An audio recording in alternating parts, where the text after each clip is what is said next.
Welcome back to the Fright Night Film Fest, Fandom Fest 2011 here in Louisville, Kentucky. This is Shribo with you from mutantville.com, and I'm very honored to be joined by the writer of The Dark Knight of the Scarecrow, Mr. J.D. Feigelson. Hello, how are you doing, everybody?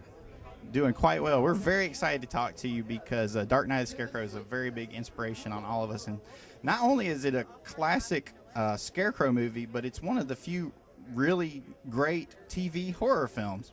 Well, that's what we are told. There was some research done by a film historian who told me, I didn't even realize it at the time, but he told me that Dark Knight of the Scarecrow is archetypal in that it is actually the first of the Scarecrow movies. It's the first movie that has a Scarecrow, horror movie that has a Scarecrow as a centerpiece, and it started the whole killer Scarecrow subgenre. It sure has. Something which we've tried to pick up the ball ourselves here at MVP. You were inspiration on us when we came up with Scarecrow at Midnight, so we're very grateful for that. At MVP, our Doctors of Horror have developed a series of questions to reveal your psychological profile, both as a horror fan and as a horror creator. So we'll go ahead and kick into them. Okay. The first of which is, what is your favorite horror film? You know, that's really difficult because in horror there are many genres, subgenres, as you know. But I think one that affected me at the time and really, really scared me back in those days, because I was very young, was when I saw the original version of The Thing.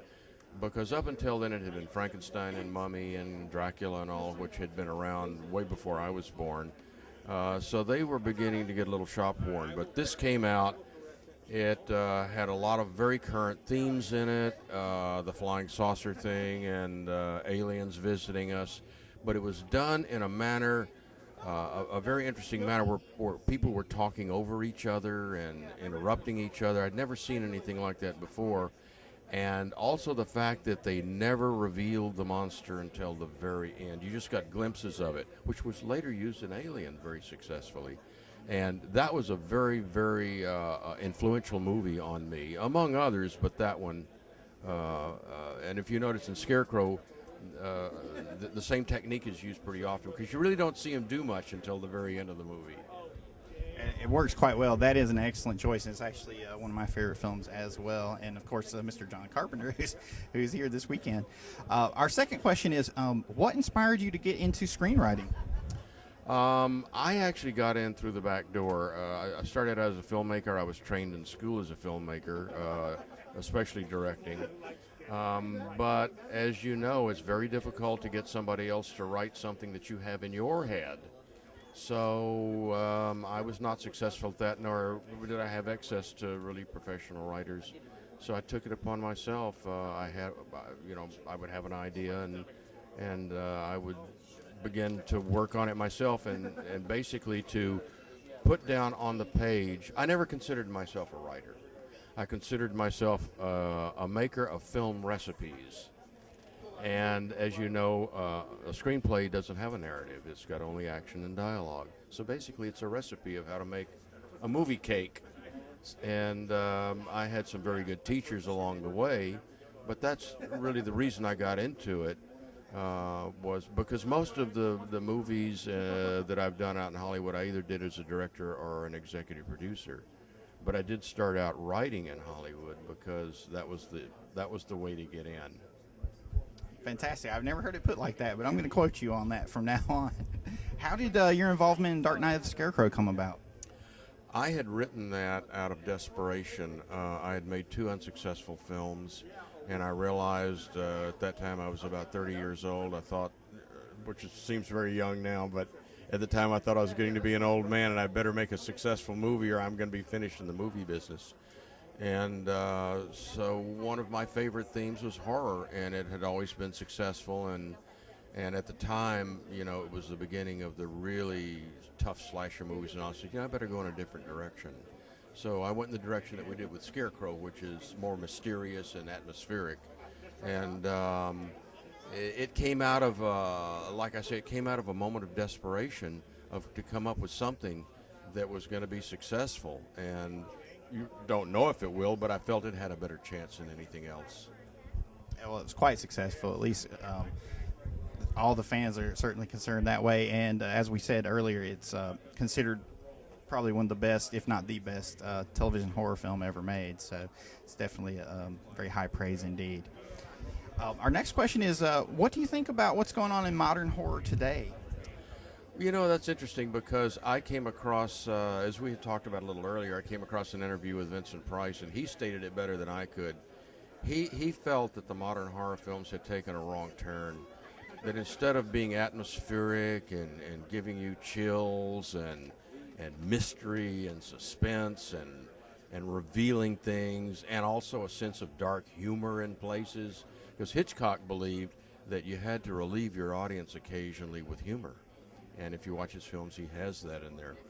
But I must, I think I agree with Vincent Price that it seems that it's gone in a direction of how gory can we get it, how visceral can we get it without the benefit of story or cause or reason. It's just, a bloodbath.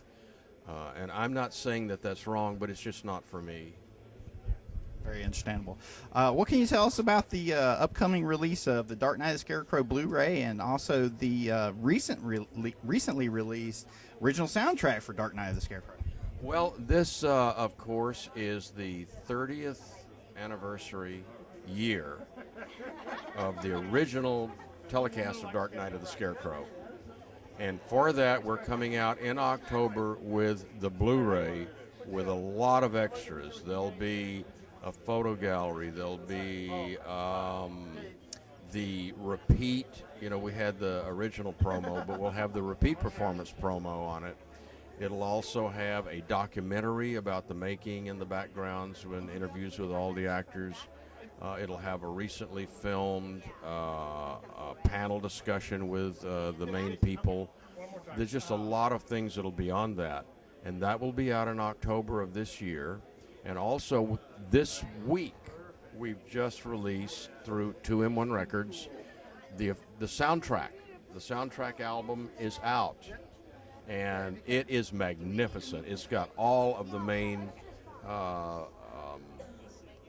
it has all of the main sequence music in it, so you won't be out anything. And it really is, the music is very scary itself. You can sit and listen just to the music, and get chills from that. Well, this is going to be a real treat for horror fans because I have to admit myself, I had a bootleg of Dark Knight of Scarecrow for so long because it was not even on DVD. So for it now to have so quickly made the transition from DVD to Blu-ray is a real treat indeed, and it's something we're all very excited about. Well, we are too, and the reception for the DVD that came out last year has been tremendous, and by that, we felt comfortable with coming out with the Blu-ray now. So it'll be out very shortly, and I hope everybody will take a look at it because it is magnificent. It is a perfect transfer. Sounds amazing. So thank you so much for joining us. We hope you enjoy your time here at the Fright Night Film Fest and Fandom Fest, and we hope to see you again at a convention coming soon near you. Do you have anything coming up soon, another convention appearance? The only one we know for sure right now, we have several that we are talking about, but the one for sure will be Horror Hound in November in Cincinnati. Excellent. So you heard it. Pick up your Blu-ray October 4th, and the soundtrack is available right now. Thank you. This is Strebo from MVP. Find us at mutantville.com. Thank you, sir. My pleasure. My pleasure.